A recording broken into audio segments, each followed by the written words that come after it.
ഇംഗ്ലീഷിൽ ഏറ്റവും എളുപ്പമുള്ളതും എന്നാൽ കുട്ടികളും മുതിർന്നവരുമൊക്കെ ഒരുപോലെ പേടിക്കുന്നതുമായിട്ടുള്ള ഒരു പാർട്ടാണ് ഇന്നത്തെ നമ്മുടെ class. Hi friends, welcome to a new video from English with SC. അപ്പോൾ ഇവിടെയെന്ന് വെച്ചാലും നമ്മുടെ ഇന്ന് ഡേ 11 അത് മറക്കരുത്. ഇതിനു മുമ്പുള്ള ക്ലാസ്സുകൾ കണ്ടിട്ടില്ലാത്തവർ ആ ക്ലാസ്സുകൾ കൂടി ഒന്ന് കാണുക. ഒപ്പം തന്നെ താഴെ പ്ലേലിസ്റ്റ് കൊടുത്തിട്ടുണ്ട്, ലിങ്ക് കൊടുത്തിട്ടുണ്ട്. അത് നോക്കിയിട്ട് നിങ്ങൾ ആ ക്ലാസ്സുകൾ കാണുക. ഈ ക്ലാസ് ലൈക്ക് ചെയ്ത് തന്നെ മുന്നോട്ട് പോവുക. എന്തെങ്കിലും ഡൗട്ടുകൾ ഉണ്ടെങ്കിൽ ഞാൻ കമൻറ്റ് സെക്ഷനിൽ നിങ്ങളത് ടൈപ്പ് ചെയ്യുക.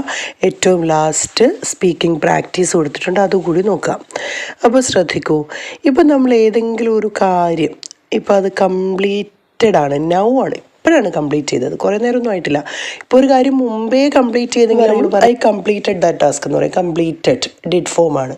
പക്ഷേ ഒരു കാര്യം ഇപ്പോൾ അല്ല കംപ്ലീറ്റ് ചെയ്ത്, കുറച്ച് മുന്നാണ്, പക്ഷേ കുറേ മുമ്പേ അല്ല.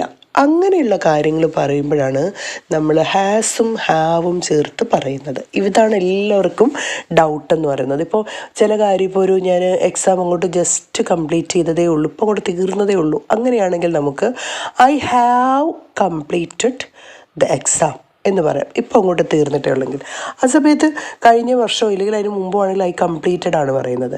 പക്ഷേ ഇവിടെയും പലർക്കും ഡൗട്ട് വരുന്നത്, ഇപ്പോൾ ഒരാളാണ് പറയുന്നതെങ്കിൽ നമുക്ക് ഹീ ഹാസ് കംപ്ലീറ്റഡ് എന്ന് പറയാം.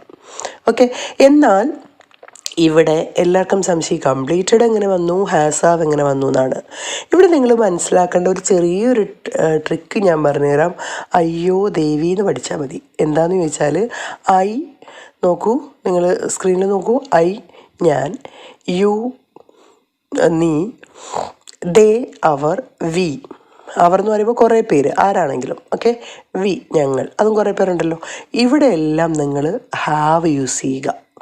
ഓക്കെ, അല്ലാതെ ഒരാൾ മാത്രമാണെങ്കിൽ അവിടെ ഹാസ് യൂസ് ചെയ്യുക. അതുപോലെ ഹാവും ഹാസും എവിടെ വന്നാലും വെർബിൻ്റെ തേർഡ് ഫോമാണ് യൂസ് ചെയ്യുന്നത്. വെർബിൻ്റെ തേർഡ് ഫോം എന്ന് പറയുമ്പോൾ പാസ്റ്റ് പാർട്ടിസിപ്പിൾ എന്ന് പറയും. അതായത് ഇപ്പം study, studied, studied. Jump, jumped, jumped. Walked, walked. എന്നാൽ ഈറ്റ് ആണെങ്കിൽ ഈറ്റ്, ഏറ്റ്, ഈറ്റൺ. അതാണ് V3. എന്നാൽ ഗോ ആണെങ്കിൽ ഗോ, വെൻറ്റ്, ഗോൺ. ഹെൽപ്പ് ആണെങ്കിലോ ഹെൽപ്ഡ്, ഹെൽപ്ഡ്. കണ്ടോ, ഇങ്ങനെയാണ് V1, V2, V3 വരുന്നത്. അത് നിങ്ങളൊന്ന് മനസ്സിലാക്കി വെച്ചോണം. ഡൗട്ട് ഉണ്ടെങ്കിൽ നിങ്ങൾ കമൻറ്റിൽ കൊടുക്കുകയാണെങ്കിൽ ഞാൻ നിങ്ങൾക്ക് ടൈപ്പ് ചെയ്തിട്ട് തരാം. ഓക്കെ, അപ്പോൾ നിങ്ങൾ മനസ്സിലാക്കുക, ഏതെങ്കിലും ഒരു കാര്യം ജസ്റ്റ് കംപ്ലീറ്റഡ് ആണെങ്കിൽ അവിടെ നമ്മൾ have or has plus V3 ഉപയോഗിക്കണം. ഇവിടെ മനസ്സിലാക്കുക, ഇപ്പം ഞാൻ ഇംഗ്ലീഷ് പഠിച്ചിട്ടുണ്ട് എന്നല്ലെങ്കിൽ ഇപ്പോൾ അങ്ങോട്ട് പഠിച്ചു കഴിഞ്ഞു എന്ന് പറയുമ്പോഴാണ് ഹാസ് ഓർ ഹാവ് ഉപയോഗിക്കുന്നത്. അവിടെ തെറ്റിപ്പോരുത്. ഇപ്പം യെസ്റ്റർഡേ, പ്രീവിയസ് ഡേ എന്നൊക്കെ വരുമ്പം അവിടെയൊക്കെ നമ്മൾ ഡിഡ് വെർബ് മാത്രമേ യൂസ് ചെയ്യാവൂ, ഹാവ് ഓർ ഹാസ് യൂസ് ചെയ്യരുത്. അതെപ്പോഴും മനസ്സിലാക്കണം. ഹാസും ഹാവും ഡിഡ് വെർബുകൾ, പിന്നെ മുമ്പ് കഴിഞ്ഞുപോയ കാര്യങ്ങളുടെ അടുത്ത് യെസ്റ്റർഡേ പോലെ വരുന്നിടത്തൊന്നും ഉപയോഗിക്കരുത് കേട്ടോ. അത് മനസ്സിലാക്കണേ. അപ്പോൾ ഞാൻ പറയണേ, ഞാൻ ഇംഗ്ലീഷ് പഠിച്ചിട്ടുണ്ട്, I have studied English.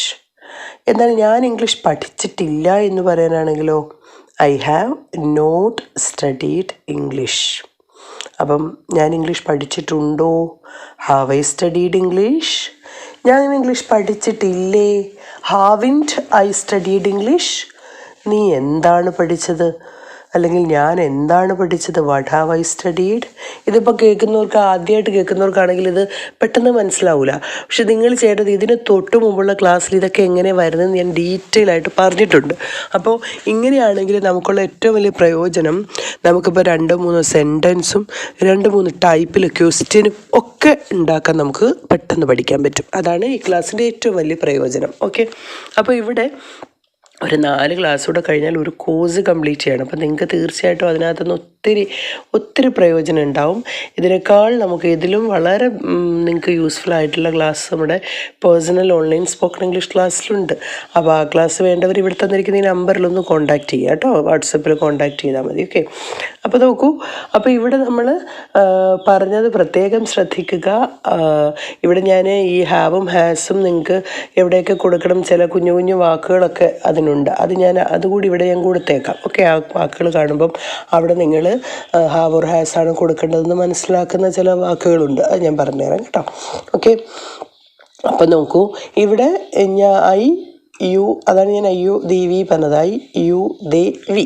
Okay, ഇത്രയും വരുമ്പോൾ ഹാവ് യൂസ് ചെയ്യുക. ദേ എന്ന് പറയുമ്പോൾ പ്ലൂറലാണ്. ഏത് പ്ലൂറൽ വന്നാലും ചിൽഡ്രനോ സ്റ്റുഡൻസിനോ ഒക്കെ വന്നാലും ഹാവ് യൂസ് ചെയ്യാം. അപ്പോൾ ഇനി പറയാണ്, നീ ഇംഗ്ലീഷ് പഠിച്ചിട്ടുണ്ടെന്നാണെങ്കിലോ യു ഹാവ് സ്റ്റഡീഡ് ഇംഗ്ലീഷ്. നീ ഇംഗ്ലീഷ് പഠിച്ചിട്ടില്ല എന്നാണെങ്കിലോ you have not studied English. Okay, നീ ഇംഗ്ലീഷ് പഠിച്ചിട്ടുണ്ടോ, ഹാവ് യു സ്റ്റഡീഡ് ഇംഗ്ലീഷ്. നീ ഇംഗ്ലീഷ് പഠിച്ചിട്ടില്ലേ, haven't you studied English. Okay, നീ എന്താണ് പഠിച്ചിട്ടുള്ളത്, what have you studied. Okay, ഇനി നോക്കൂ, ഇനി നമ്മൾ പറയുന്നത് അവൻ ഇംഗ്ലീഷ് പഠിച്ചിട്ടുണ്ട് എന്നാണ്. അവൻ വരുമ്പോൾ എന്ത് വരും, നമ്മൾ പറഞ്ഞത് ഹാസ് അല്ലേ. അവൻ ഇംഗ്ലീഷ് പഠിച്ചിട്ടുണ്ട്, ഹി ഹാസ് സ്റ്റഡീഡ് ഇംഗ്ലീഷ്. അവൻ ഇംഗ്ലീഷ് പഠിച്ചിട്ടില്ല, he has not studied English. അവൻ ഇംഗ്ലീഷ് പഠിച്ചിട്ടുണ്ടോ, ഹാസ് ഹി സ്റ്റഡീഡ് ഇംഗ്ലീഷ്. അവൻ ഇംഗ്ലീഷ് പഠിച്ചിട്ടില്ലേ, ഹാസിൻറ്റ് ഹി സ്റ്റഡീഡ് ഇംഗ്ലീഷ്. അവൻ എന്താണ് പഠിച്ചിട്ടുള്ളത്, what has he studied. Okay, അപ്പോൾ ഇവിടെ ഹാസും ഹാവും വരുമ്പം വെർബിൻ്റെ തേർഡ് ഫോം ആണെന്ന് മനസ്സിലാക്കാം. ഇനി നമ്മൾ കുറേ പേര്, അതായത് ഇപ്പോൾ കുട്ടികളാണ്, കുട്ടികൾ ഇംഗ്ലീഷ് പഠിച്ചിട്ടുണ്ട്.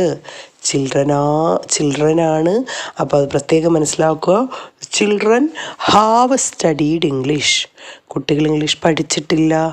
Children have not studied English. കുട്ടികൾ ഇംഗ്ലീഷ് പഠിച്ചിട്ടുണ്ടോ, ഹാവ് ചിൽഡ്രൻ സ്റ്റഡീഡ് ഇംഗ്ലീഷ്. കുട്ടികൾ ഇംഗ്ലീഷ് പഠിച്ചിട്ടില്ലേ, ഹാവിൻറ്റ് ചിൽഡ്രൻ സ്റ്റഡീഡ് ഇംഗ്ലീഷ്. കുട്ടികൾ എന്താണ് പഠിച്ചിട്ടുള്ളത്, what have the children studied. പിടികിട്ടിയോ? അപ്പം ഹാസിൻ്റെയും ഹാവിൻ്റെയും ഉപയോഗം ഇത്രയേ ഉള്ളൂ. നിങ്ങളതിൽ വലിയ കാര്യം, ഇപ്പം ഒരാളുടെ ജീവിതത്തിൽ എന്തെങ്കിലും ഒരു എക്സ്പീരിയൻസ് പറയാനും അതുപോലെ അവർ ഏതെങ്കിലും ഒരു കാര്യം ഇപ്പം കൊണ്ട് കംപ്ലീറ്റ് ആയി എന്ന് പറയാനും ഒക്കെ. ഇനി ഇത് ഞാൻ ഒത്തിരി നിങ്ങൾക്ക് ബോറാകുന്ന രീതിയിൽ ഞാൻ അങ്ങോട്ട് പോകുന്നില്ല. ഇനി നിങ്ങൾ ചെയ്യേണ്ടത് ഈ സ്പീക്കിംഗ് പ്രാക്ടീസിലുള്ള എക്സസൈസ് നിങ്ങൾ മറക്കാതെ കമൻറ്റുകളായിട്ട് ചെയ്യണം. കാരണം എന്ന് വെച്ചാൽ എങ്കിൽ മാത്രമേ അതിൻ്റെ ഒരു പൂർണ്ണത നിങ്ങൾക്ക് കിട്ടുള്ളൂ. ഓക്കെ, അപ്പോൾ അതിലൊന്നാമത്തെ ക്വസ്റ്റ്യൻ എന്ന് പറയുന്നത്, അവൻ എന്നെ ഇംഗ്ലീഷ് പഠിപ്പിച്ചിട്ടുണ്ട്. പഠിക്കുക എന്ന് പറഞ്ഞാൽ ടീച്ചിൻ്റെ ഞാൻ പറഞ്ഞിരുന്നു, ടീച്ച് ടോട്ടാണ്. ഓക്കെ, അവൾ സ്കൂളിൽ പോയിട്ടുണ്ട്. ഓക്കെ, രണ്ടാമത്തെ ക്വസ്റ്റ്യൻ. മൂന്നാമത്തെ ക്വസ്റ്റ്യൻ, അവർ പാട്ട് പാടിയിട്ടുണ്ട്. ഫോർത്ത് ക്വസ്റ്റ്യൻ, കുട്ടികൾ ടൂർ പോയിട്ടുണ്ട്. ഓക്കെ, ടൂർ പോയിട്ടുണ്ടെന്ന് പറയുമ്പോൾ മനസ്സിലാക്കുക, അവർ വന്നിട്ടില്ല, അവരിപ്പോഴും അവിടെയാണ്, അതാണ് ഉദ്ദേശിക്കുന്നത് കേട്ടോ. ഓക്കെ, പിന്നെ ഫിഫ്ത്ത് ക്വസ്റ്റ്യൻ, അമ്മ പാചകം ചെയ്തിട്ടുണ്ട്. ഓക്കെ, അപ്പോൾ ഇത്രയും ക്വസ്റ്റ്യൻസ് നിങ്ങൾ കമൻറ്റുകളായി ടൈപ്പ് ചെയ്യുക. അതുപോലെ പേഴ്സണൽ സ്പോക്കൺ ഇംഗ്ലീഷ് ക്ലാസ്സിൽ കോൺടാക്റ്റ് ചെയ്യേണ്ടവർ ഈ നമ്പറിൽ വാട്സപ്പ് ചെയ്യുക. ഒപ്പം തന്നെ മാക്സിമം ആളുകളിലേക്ക് ഷെയർ ചെയ്യുക. സബ്സ്ക്രൈബ് ചെയ്യാനും ലൈക്ക് ചെയ്യാനും കമൻറ്റ് ചെയ്യാനും മറക്കാതിരിക്കുക. Thank you for watching. Signing off.